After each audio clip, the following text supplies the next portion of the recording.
I never imagined a birthday celebration would end with my daughter in police custody, but there I am staring at the caller ID of an unknown number lighting up my phone. Ben and I are sharing a quiet dinner at Rickerson's, Flagstaff's oldest family restaurant, a rare night out while Lainey hosts her birthday gathering at home. The warm glow of candlelight softens the lines on Ben's face as he talks about weekend plans for hiking the Northern Trail. Maybe we could pack a lunch and make a day of it, he says, cutting into his steak. Weather report shows clear skies through Sunday. The phone vibrates against the wooden table. Unknown number. My stomach tightens as I hesitate, then answer. Mom? Lainey's voice trembles on the other end. I'm at the police station. Aunt Julie broke my phone and told them I pushed her. Ben's face drains of color as he watches mine. I grip the edge of the table so hard my knuckles turn white. We're coming right now. I manage, already signaling for the check. Ben runs a yellow light on Route 66, his hands white-knuckled on the steering wheel. Neither of us speaks. The words tumble in my head like clothes in a dryer. Police station, Lainey, Julie. My half-sister, 19 years old and already a master at destruction. She wasn't invited, I whisper, more to myself than to Ben. I promised Lainey she wouldn't have to deal with Julie today. 20 minutes later, the harsh fluorescent lighting of the police station assaults my eyes as we push through the glass doors. A young officer with a crew cut and a name tag reading Palmer stands behind the front desk, expression neutral as we approach. Our daughter was brought in, Ben says, voice steady despite the panic I feel radiating from him. Lainey Maddox. Officer Palmer nods. The 17-year-old. She's under investigation for assault. That's absurd, I snap, maternal instinct flaring. Where is she? He points toward a row of metal benches along the wall. Lainey sits alone, shoulders hunched, holding a plastic evidence bag containing the shattered remains of her iPhone. Her mascara has left dark tracks down her cheeks. When she sees us, her face crumples. She wasn't even invited, Mom, she says as I sit beside her, wrapping my arm around her shoulders. I specifically asked you not to invite her. I close my eyes, remembering this morning. Lainey and I hung string lights across the backyard. Her playlist of carefully selected music drifted through the outdoor speakers. The way she tested each light strand before we hung them. Please don't invite Julie, she'd said, balancing on the stepladder. She always ruins everything. I'd looked up at her, this almost woman who still had traces of the little girl who once climbed trees in our backyard. It's your day, sweetheart. No, Julie. We'd spent hours preparing. Allergen-safe snacks for her friend Mia with the peanut allergy. The homemade punch that took 3 attempts to get right. Lainey's genuine excitement about hosting friends again after COVID had kept them apart for so long. What happened? Ben asks, his attorney voice taking over. Calm. Factual. Lainey wipes her eyes. Julie showed up with Mackenzie and Talia. They had spiked seltzers and some portable speakers blasting music over mine. I asked them to leave. Her voice catches. I was polite, Dad, I swear. I squeeze her shoulder. I believe you. Julie just snapped. She grabbed my phone and smashed it on the brick patio. Lainey points to the evidence bag. Then she slipped on some dry leaves and started screaming that I pushed her. Someone called 911. I didn't even touch her, Mom. The familiar weight of family history settles over me. I'm suddenly 7 years old again, standing alone at my father's second wedding. Dean's dismissive introduction echoing in my ears. That's Corinne, from my first marriage. Julie came a year later, the miracle baby, after fertility treatments. The golden child who could do no wrong. Years of being the afterthought while Julie was celebrated.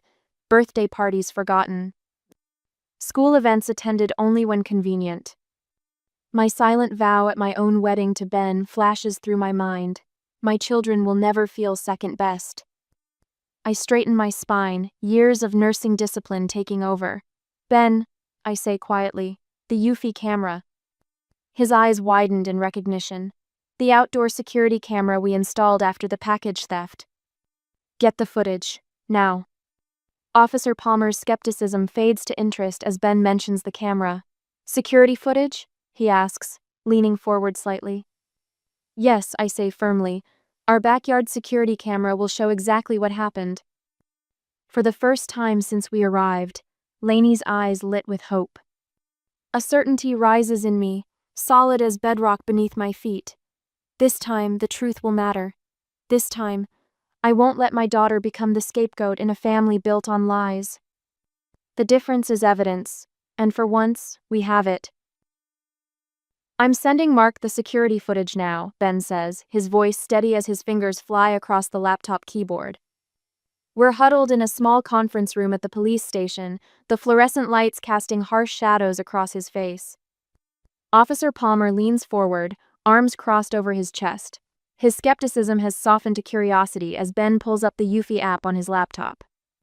The loading circle spins, each rotation tightening the knot in my stomach. There, Ben says, turning the screen. The footage shows our backyard in crisp detail. String lights twinkle over teenagers dancing to music I can't hear.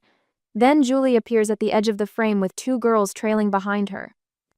Even without sound, her aggressive body language speaks volumes. The timestamp reads 8:17 p.m. Lainey approaches Julie, hands gesturing calmly. Julie's face contorts. She lunges forward, grabs Lainey's phone from her hand and smashes it against the brick patio. Officer Palmer's eyebrows shoot up. The next sequence plays out in terrible clarity. Julie turning, taking a step, her foot sliding on a patch of dry oak leaves. She tumbles backward, landing hard on her hip. Lainey stands 2 full feet away, hands raised in shock, never moving toward her sister. This changes things, Palmer says quietly, rewinding to watch the moment again.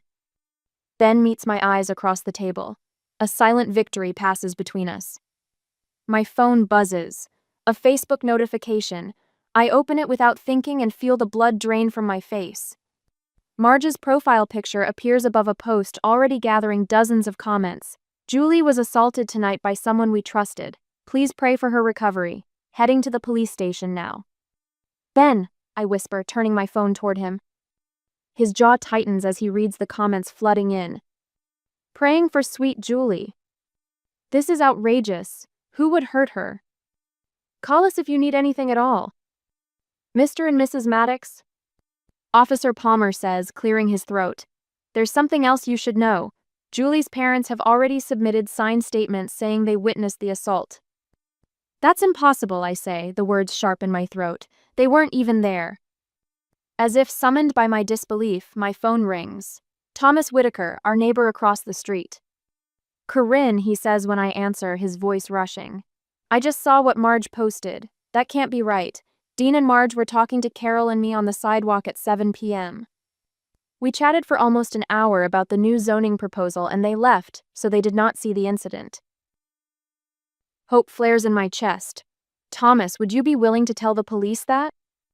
Already typing up a statement, he says. And I've got time-stamped photos from when Dean showed us pictures of their new patio furniture. While I'm on the phone, Ben's screen lights up with text messages from 3 of Lainey's friends, each sending video clips from earlier in the party.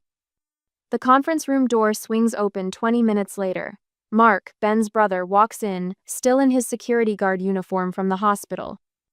His 20 years as a police officer before changing careers is written in his confident stance. I came as soon as Ben called, he says, nodding to Officer Palmer. Todd, good to see you. Palmer straightens slightly. Detective Harrington, didn't expect to see you here. Mark's eyes flick to the laptop screen, then to Lainey. Family matters. What are we looking at? As Palmer brings Mark up to speed, I find myself transported back to another room, another betrayal. I'm 20, standing in the back of a small chapel, watching my father marry Marge. My grandparents had passed away within months of each other that year, the twin pillars of my life gone. You need to move on. Dad had said when I called him crying after Grandma's funeral. We have Julie to think about now. Julie, still forming in Marge's womb, already more important than my grief. The pattern stretches across years like shadow fingers. Julie's tantrums blamed on my negative influence. Her accusations were always believed without question. My explanations were dismissed as jealousy. Officer Palmer's voice pulls me back. These false accusations could affect your daughter's college applications. There could be legal consequences if the charges aren't dropped. Ben's colleague from the law firm has texted him. Social media posts are becoming problematic.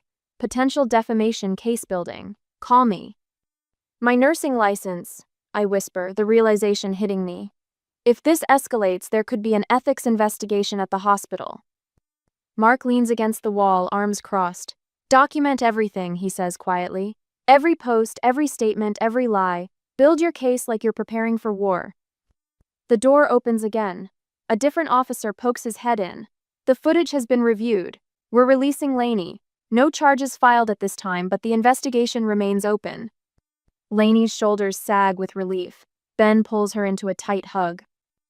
As we gather our things, voices echo from the lobby. My skin prickles with recognition. Dean and Marge have arrived. We step into the hallway just as Julie appears around the corner. She's limping dramatically, a pharmacy neck brace secured around her throat, tears streaking her mascara. Her performance would be almost comical if it weren't so dangerous. Dean spots us first, his face flushing. Marge rushes to Julie's side, an arm around her shoulders for support. As we pass them in the narrow hallway, Marge leans close, her breath hot against my ear. You always were jealous of our family. The words land like a slap, but for once I don't flinch. I have evidence now, and that changes everything. I just look at her, fist clenched, and walk to the car. That night I couldn't sleep properly. I wake before the sun. Sleep fled hours ago, driven away by the images replaying in my mind. Laney's tear-stained face at the police station. Julie's smirk as she limped past us with her theatrical neck brace. Marge's venomous whisper. The digital clock reads 4:17 a.m. The house sleeps around me as I pad downstairs in worn slippers. The kitchen light casts a small circle of yellow across the table where I spread out my laptop, notebook, and a stack of photo albums dating back 15 years. A nurse learns to document it becomes instinct, like checking a pulse or listening to lungs. For 2 decades, I've recorded patients' vital signs, medication responses, and symptom progressions.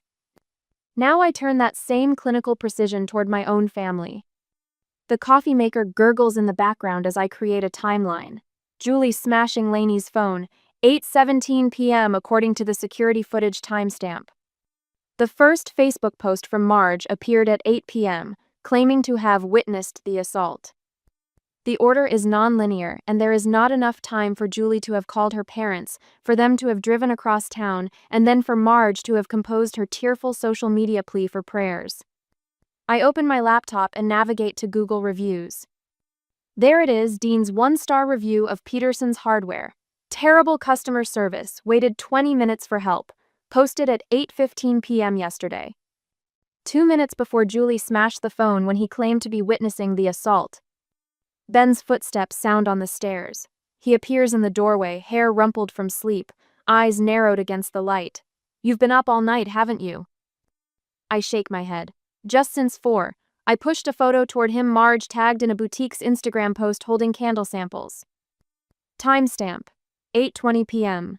They weren't there, Ben. They lied to the police. He sets a fresh cup of coffee beside my elbow and lowers himself into the chair across from me.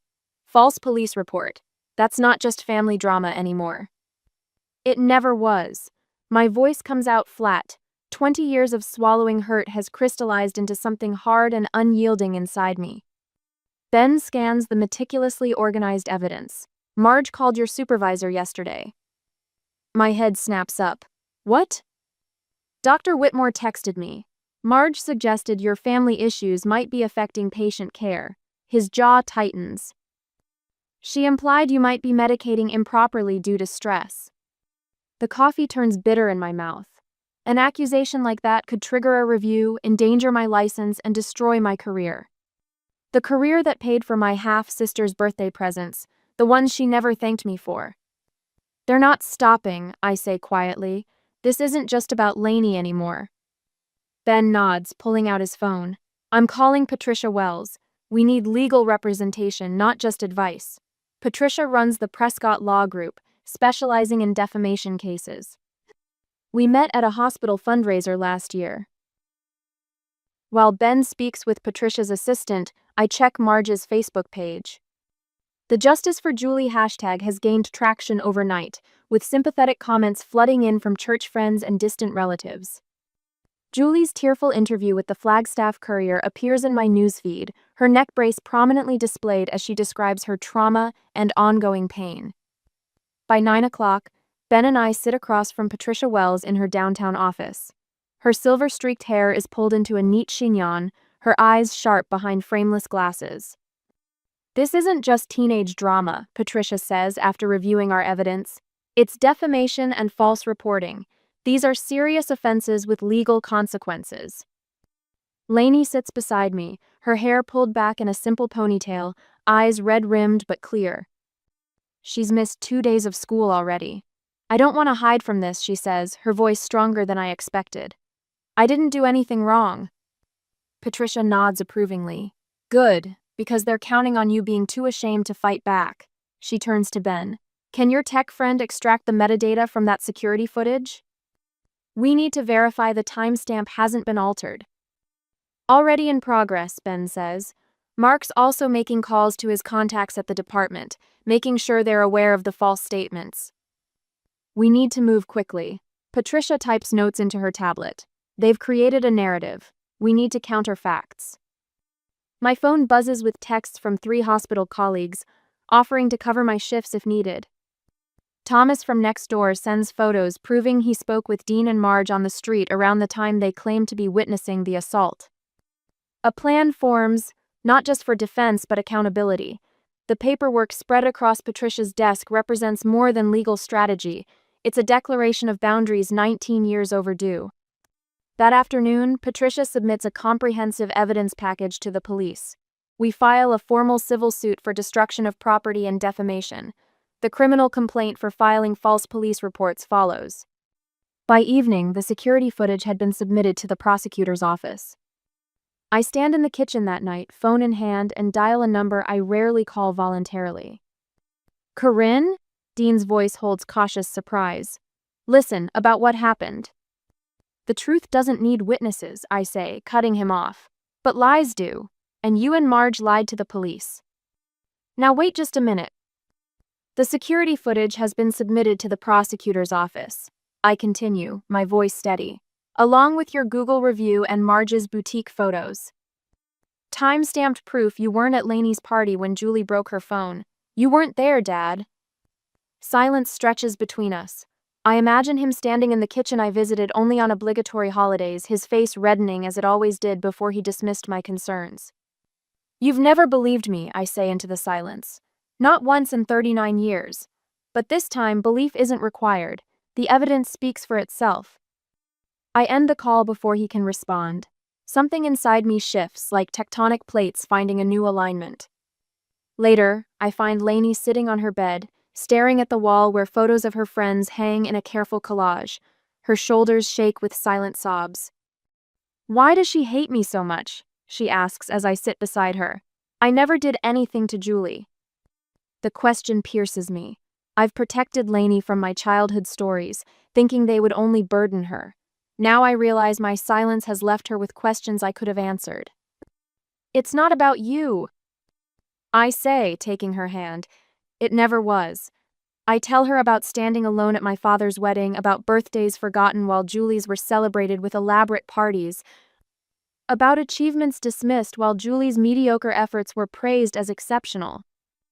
"You were the replacement," Lainey says, understanding dawning in her eyes. "And you're the reminder that I chose a different path." I squeeze her hand. "One where truth matters." Ben appears in the doorway, leaning against the frame. His eyes meet mine over Lainey's head.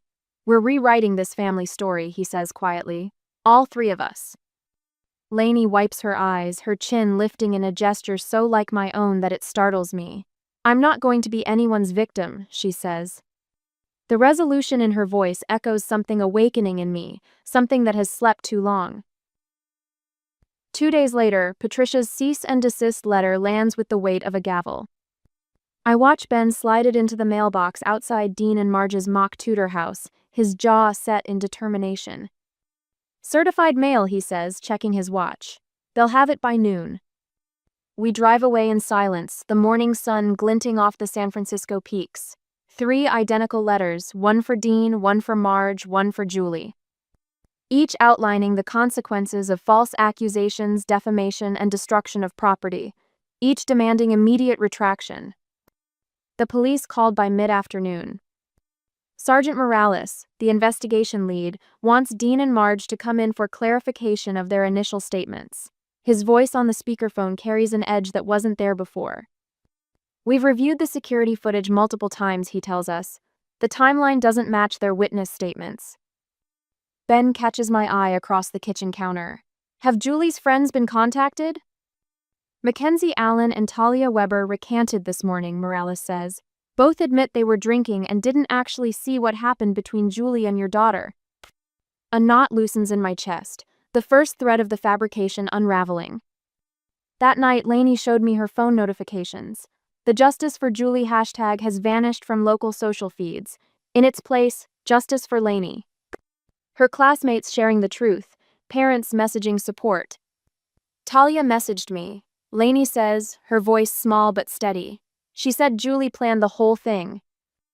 I sit beside her on the bed, our shoulders touching. Planned?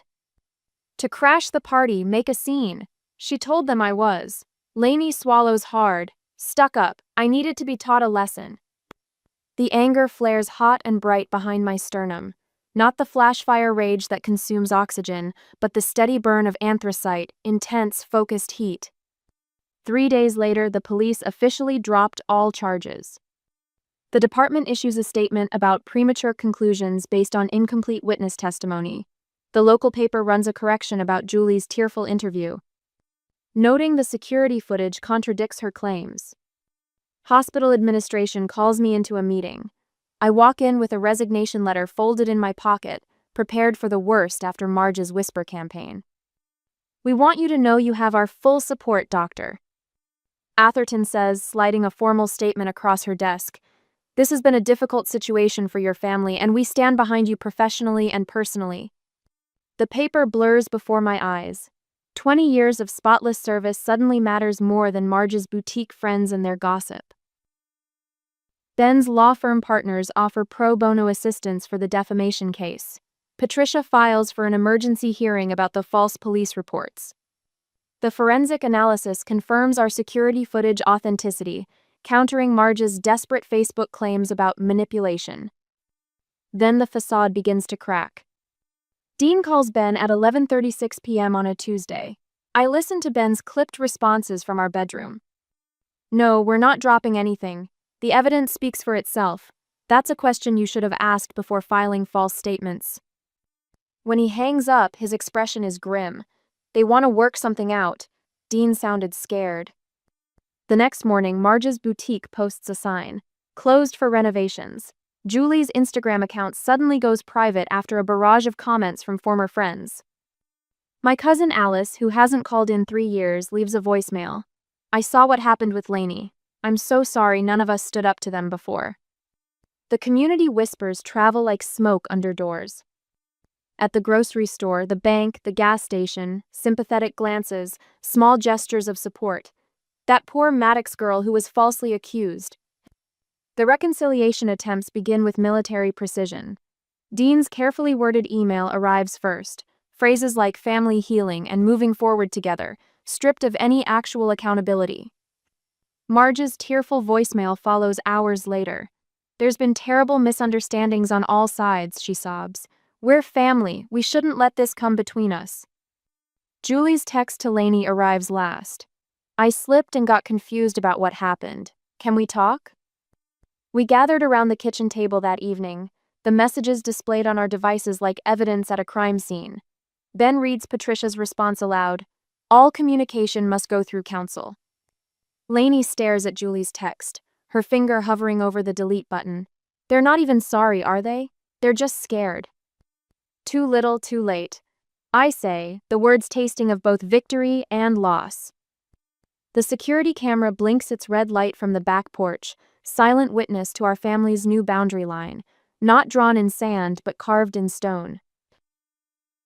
On the confrontation day, the Arizona morning sun blankets the courthouse steps in harsh light as I smooth my navy blouse. Ben stands beside me, his hand steady at the small of my back. Lainey walks between us, her shoulders squared in a posture I recognize from my own hospital confrontations. "Remember what Patricia said," I murmured, checking my watch. "Answer only what's asked. No elaboration." Ben nods, adjusting his tie. "Stick to facts. Let the evidence speak."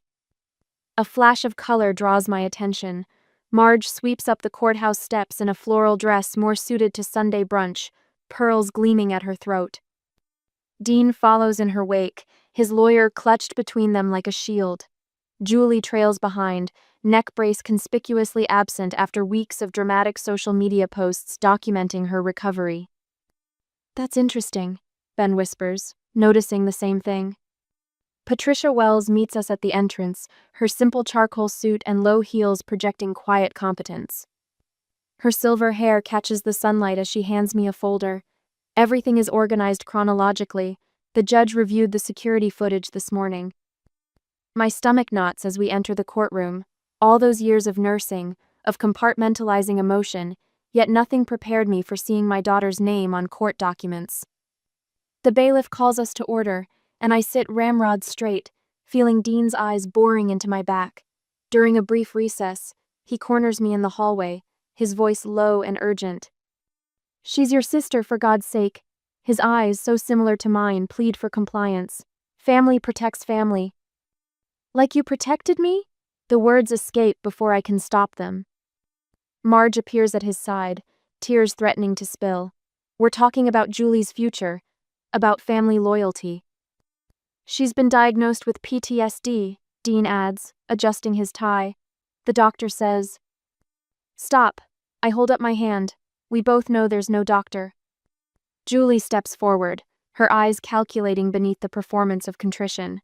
"We'll pay for the phone if this just goes away." A laugh bubbles up from somewhere deep inside me. This was never about the phone. Back in the courtroom, Patricia moves with methodical precision. The security footage plays on the monitor, and I watch Julie's face drain of color as her actions replay in high definition. Thomas, our neighbor, testifies about his conversation with Dean and Marge from 7 to 8 p.m., placing them across town during the incident they claimed to witness. They could not see it as they were at different places at 8:17 p.m. Patricia displays screenshots from Marge's boutique Instagram, time-stamped posts showing her sampling candles while Julie was supposedly being assaulted. Dean's Google review of Rickerson's steakhouse appears next, posted at 8:15 p.m. Impossible if he'd been at our house as claimed. My pulse pounds in my ears as Mackenzie and Talia take the stand, their testimony landing like physical blows. Julie said she wanted to teach Lainey a lesson. Mackenzie admits, avoiding Julie's glare. She planned to crash the party and make a scene. The judge's expression darkens as Patricia connects the timeline discrepancies, presenting medical records showing Julie sought no treatment despite claiming debilitating injuries. When Patricia establishes a pattern of Julie's previous false accusations, I watch the judge's pen move rapidly across his notepad. The court finds no evidence supporting the assault claim against Lainey Maddox. The judge announces, his voice cutting through the silence. All charges are permanently dismissed. He pauses, adjusting his glasses. Furthermore, this court finds substantial evidence of false statements provided by Dean and Marge Maddox. Criminal charges for filing false reports will be referred to the district attorney. Julie Maddox is sentenced to 80 hours of community service and mandatory alcohol education. The gavel strikes with finality. Dean and Marge Maddox are each fined $2,500 for false witness statements. Outside, Marge's composure shatters. "This is a disgrace. You manipulated that footage." Her voice carries across the courthouse lawn as onlookers pause to stare. Dean grabs her arm. "Marge, please. There's been a misunderstanding." Julie stands apart, mascara trailing down her cheeks. When our eyes meet, something shifts in her expression. "I didn't think anyone would check," she whispers, the first honest words I've heard from her in years. I walk past them, Lainey's hand in mine, Ben following close behind. We don't look back. A reporter steps forward, microphone extended toward Lainey. "Do you have any comments on today's ruling?" Lainey pauses, considering. Her voice, when it comes, holds none of the fear that haunted her these past weeks. I just wanted the truth to matter. The weight of those words settles over me as we step into the sunlight, leaving the shadows of the courthouse behind us. 6 months later, the scent of buttermilk pancakes floats through our kitchen like a promise. Sunlight streams through the windows we finally washed last weekend, casting golden rectangles across our breakfast table. I flip another perfectly browned circle onto the growing stack and add an extra dollop of whipped cream, Lainey's childhood favorite. "Mom, you're going overboard with the cream again," Lainey says, but her smile reaches her eyes. Those same eyes that were vacant with shock just 1 month ago now sparkle as she taps away on her new phone, the case adorned with stickers from the colleges she's considering. "Overboard is the only way to travel," I say, sliding the plate in front of her. "Besides, we're celebrating." Ben lowers his coffee mug and raises an eyebrow. "The college essay finally conquered?" "Not even close," Lainey groans, cutting into her stack. "Who knew writing about yourself could be so impossible?" Says the girl who just filled out 17 college applications in 3 weeks, Ben teases, reaching over to tousle her hair. She ducks away, but not before I catch her smile. These small moments of playfulness have returned gradually, like spring flowers after a harsh winter. "Actually," I say, pouring more batter onto the griddle, "Pam called yesterday. I got the promotion to director of nursing." Ben leaps up so quickly his chair nearly topples. His arms wrap around me from behind and I feel his smile against my neck. "That's incredible, Cor. You deserve it more than anyone." "Does this mean we get pancakes every morning?" Lainey asks through a mouthful of whipped cream. I laugh, the sound still surprising me with its freedom. "It means more responsibility and probably less sleep." "But you'll be brilliant," Ben says, returning to his seat. "Just like you've been through all of this." The "this" hangs in the air between us, not heavy, just acknowledged. We've started calling our Sunday breakfast Truth and Pancakes after Lainey's therapist suggested creating space for honest conversation about what happened. "I actually wanted to tell you both something," Lainey says, setting down her fork.